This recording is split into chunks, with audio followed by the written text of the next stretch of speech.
Europe 1, il est 8h32. Le vrai faux de l'info de la matinale, Laurent Guimier, bonjour. Bonjour Thomas. Vous vous intéressez ce matin au bilan écologique de la nouvelle ministre de l'écologie, Ségolène Royal. Bah oui, parce que vous l'avez entendu depuis hier, elle n'a pas qu'une fibre pour l'environnement, elle parle beaucoup, tout le temps, du bilan écologique de sa région Poitou-Charentes.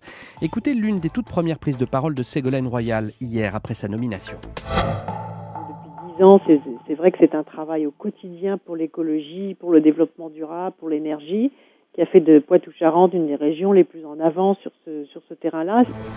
Alors, quand Ségolène Royal martèle que sa région, la région Poitou-Charentes, est l'une des plus en avance en matière d'écologie, c'est vrai ou c'est faux, Laurent ? C'est vrai, mais c'est pas la meilleure. Alors pour vous répondre, je me suis référé à une étude très complète, le palmarès de l'écologie, publié chaque année depuis 7 ans par nos confrères du magazine La Vie. Ces experts classent chaque département de France selon des dizaines d'indicateurs écolos, comme le taux de nitrate dans les eaux souterraines, la qualité de l'air, le nombre de commerces bio, le pourcentage des déchets ménagers valorisés par habitant, ou bien encore l'abondance moyenne des papillons par jardin. C'est très très précis, et c'est pour cela que j'ai décidé de m'appuyer sur cette étude. Alors, je vous ai parlé d'un classement par département.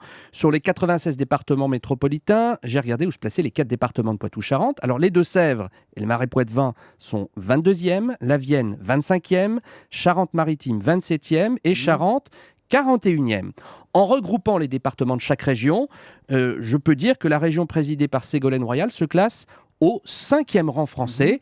C'est bien, mais c'est derrière la Bretagne, le Limousin, Languedoc-Roussillon et l'Aquitaine. C'est bien, vous le disiez, mais quel est le poids du conseil régional dans ce résultat ? Parce que c'est ce qui compte si on veut dresser le bilan de Ségolène Royal. Mais alors là, c'est impossible, parce que toutes les collectivités locales sont impliquées dans les dossiers environnementaux. Disons que Madame la Présidente a systématiquement mis du vert dans son action, ça c'est sûr. Le développement économique avec la voiture électrique 100% française, on en a beaucoup entendu parler, ou l'éducation avec des panneaux photovoltaïques qui vont être installés sur les 93 lycées de la région, les lycées compétences du conseil régional. Alors c'est du concret, et c'est sans doute pour cela que Ségolène Royal cumule encore ce matin son fauteuil de ministre avec la région Poitou-Charentes. Mais on a entendu M. Le Foll dire que les choses allaient se mettre en place, parce que je le rappelle, dans le mois président, François Hollande avait dit pas question de cumuler. Donc traduction de ce qu'il n'a pas dit complètement, ça ne devrait pas durer pour Ségolène Royal, le cumul. En principe, on verra bien. On verra. Le vrai faux de l'info de la matinale Laurent Guimier tous les matins, 8h30 sur Europe 1.